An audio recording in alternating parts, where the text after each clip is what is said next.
A paz do Senhor Jesus, que Deus em Cristo vos abençoe. Este quem vos fala é o vosso irmão em Cristo, Eronilson Bonfim. Gostaria neste momento de estar compartilhando uma palavra de Deus, uma reflexão da palavra do Senhor, que fica no livro de Salmos 126, do verso de número 5 ao 6, que diz assim: Os que semeiam com lágrimas cegarão com alegria.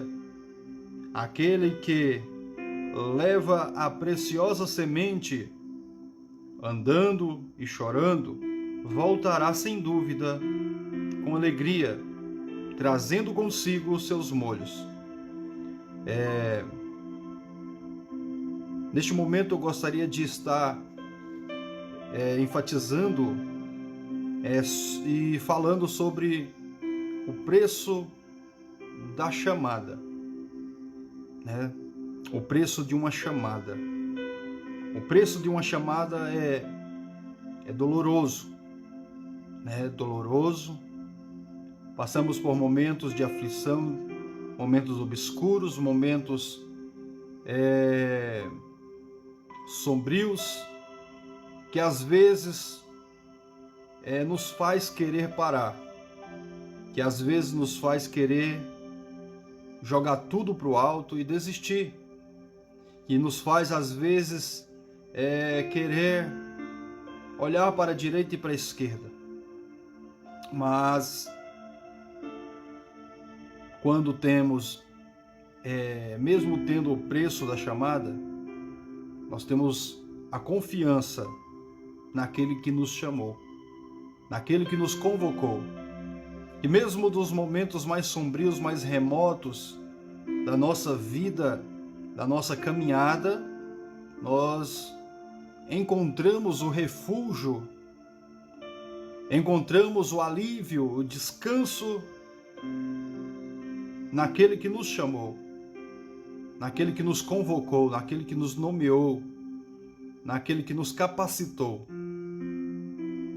E Ele nos convidou para seguirmos os seus passos, para seguirmos as suas pisaduras e para seguir o ide do Evangelho. E nós aceitamos e começamos a nossa jornada, a nossa caminhada. E no meio desta caminhada, às vezes nos deparamos com espinhos, nos deparamos com muros, com correntes, com muralhas, com empecilhos e impedimentos que vêm para nos atingir, para nos pôr para baixo, para nos fazer parar. Nos deparamos com diversos tipos de obstáculos. E muitas das vezes, muitos acabam olhando para isso. Acabam olhando para os obstáculos, olhando para as provações, para as tentações e acabam desistindo. Acabam parando, enterrando seus talentos, menosprezando o seu chamado, olhando somente para as dores, olhando somente para as aflições, olhando somente para as perseguições. Mas nesta palavra de hoje, eu quero relembrar que Cristo ele diz: olhai unicamente para o Senhor Jesus Cristo. Por quê? Porque Ele é o autor e consumador da fé. Ele que é o nosso consolador. O salmista Davi ele chega a dizer no Salmo de número 23, dizendo: olha, o Senhor é o meu pastor e nada me faltará. Deitar-me faz em verdes pastos, Ele me guia mansamente às águas tranquilas, ele refrigera, Ele traz refrigério para a nossa alma. Guia-nos mansamente, Ele guia-nos pela vereda da justiça por amor do seu nome. E ainda que nós andássemos pelo vale da sombra da morte, não temeremos mal algum. Por quê? Essa é a nossa confiança.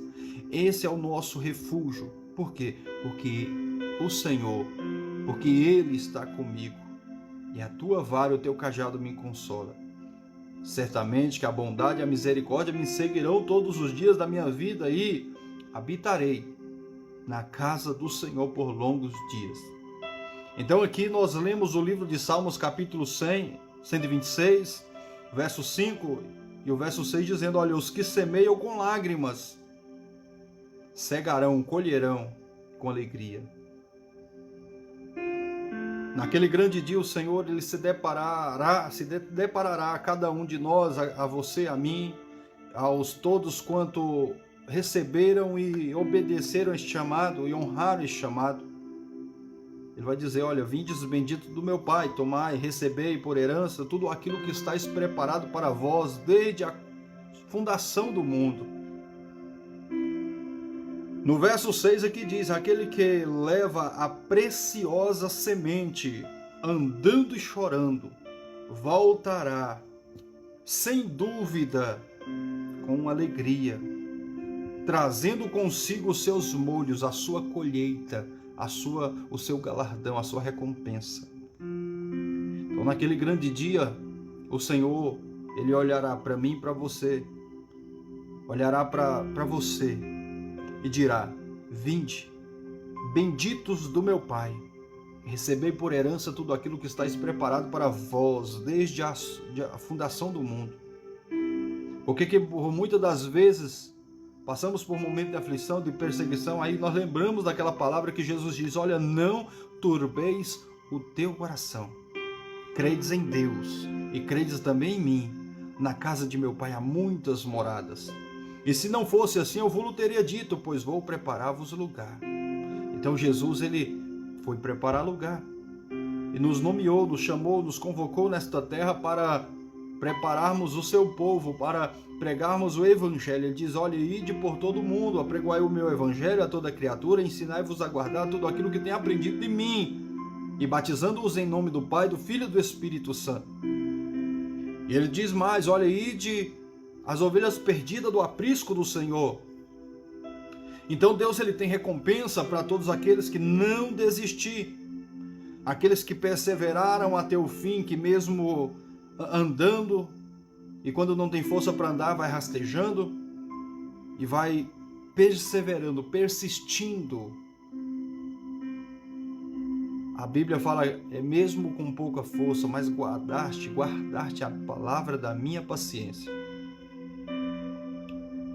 Irmãos, nós temos uma responsabilidade tamanha, uma responsabilidade muito grande de embaixadores de Cristo. Nós temos uma responsabilidade muito grande. Então nós devemos o quê? Nos preocupar mais com a nossa chamada. Não menospreze a sua chamada, não ignore a sua chamada. Se Cristo te chamou e você se sente incapaz, confia, porque se Ele chamou, Ele capacita. Se Ele escolheu, porque vê algo em você que você não vê. Se Ele te chamou, Ele tem a obra grande a realizar na sua vida. E eu venho hoje falar para você: não desista, não menospreze, não jogue fora a sua chamada, não jogue fora aquilo de mais precioso que Deus vê em você. Se você não vê, comece a orar. Comece a buscar de Deus a direção. Diz: Deus, se o Senhor tem planos, projetos em minha vida, mostre, Senhor, para mim qual é o meu papel, qual é a minha missão, qual é o meu dever. Mas não menospreze, não larga, por mais que doa, por mais que você venha passar por momentos de aflição, por mais que você venha sofrer o peso da chamada, a rejeição, o abandono, por mais que você venha padecer o preço da chamada, perseguição, calúnia, levantes, blasfêmias, não pare, não desista. Almas precisam de você, pessoas precisam de você, vidas precisam de você. Se não fosse assim, Deus não tinha te escolhido. E uma coisa eu te digo: o que você tem, o que é a sua obrigação, o que Deus determinou para você fazer, não sou eu que vou fazer, não é fulano que vai fazer, não é outra pessoa. Aquilo que Deus determinou para você fazer, exclusivamente você, é sua obrigação, Por mais que outra pessoa venha e possa fazer a mesma coisa, mas não é o que você tem que fazer. Tem pessoas que tem que ser você que vai ganhar para Jesus. Então, abrace a chamada, honre a chamada, receba, toma posse da chamada. Seja grato a Deus por você ser um escolhido, por você ser um nomeado, mas não leve isso ao orgulho próprio. Não deixe que a soberba, o orgulho, a vanglória domine o seu ser, mas sempre olhe com a visão ampla, uma visão espiritual, uma visão madura de que se Deus te chamou, Ele pode chamar outra pessoa. E outra, não é porque nós temos esse chamado que somos melhor do que alguém, que somos melhor do que fulano, beltrano ou ciclano. A Bíblia fala aquele que quer ser o maior, que seja o menor. Jesus nos deu exemplo quando lavou o pé dos discípulos, dizendo, olha, aquele que quer ser o maior, que seja o menor. Então, sempre venhamos ser humildes. A Bíblia fala que temos que ter todos como superior a nós. Todos como superior a nós. Então, meus amados irmãos, fiquem firmes no propósito. A Bíblia fala que sejamos firmes e constantes, sempre abundantes, sempre alegres. Livro de Salmos, capítulo 100. Celebrai com júbilo ao Senhor e servi com alegria. Servi com alegria. Faça com alegria, faça com amor. Tenha prazer por servir a Cristo, por mais que doa, por mais que venha perseguição, a calúnia os levante. Tenha prazer, tenha orgulho, não orgulho próprio, não orgulho de soberba, de vanglória, mas por ser um escolhido. Cristo viu algo especial em você, importante em você, não menospreze. Amém? Que Deus possa abençoar a sua vida, possa confortar o seu coração. Erga a sua cabeça, você não está só. Cristo está contigo. Você não está só. Ele diz, no mundo sofrerão ambas perseguições, mas não temas.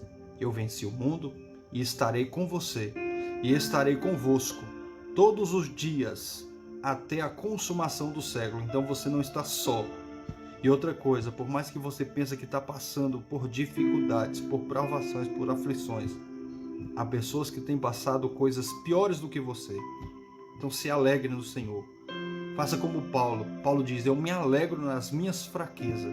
É porque nas minhas fraquezas que Deus me aperfeiçoa. É nos momentos mais obscuros que você se achega mais a Deus, ora mais, jejua mais, busca mais e se aproxima mais de Deus. Então, olhe para Jesus. Não olhe para o preço da chamada, mas olhe para Jesus Cristo. Ele te ama e te quer bem. Que Deus abençoe sua vida.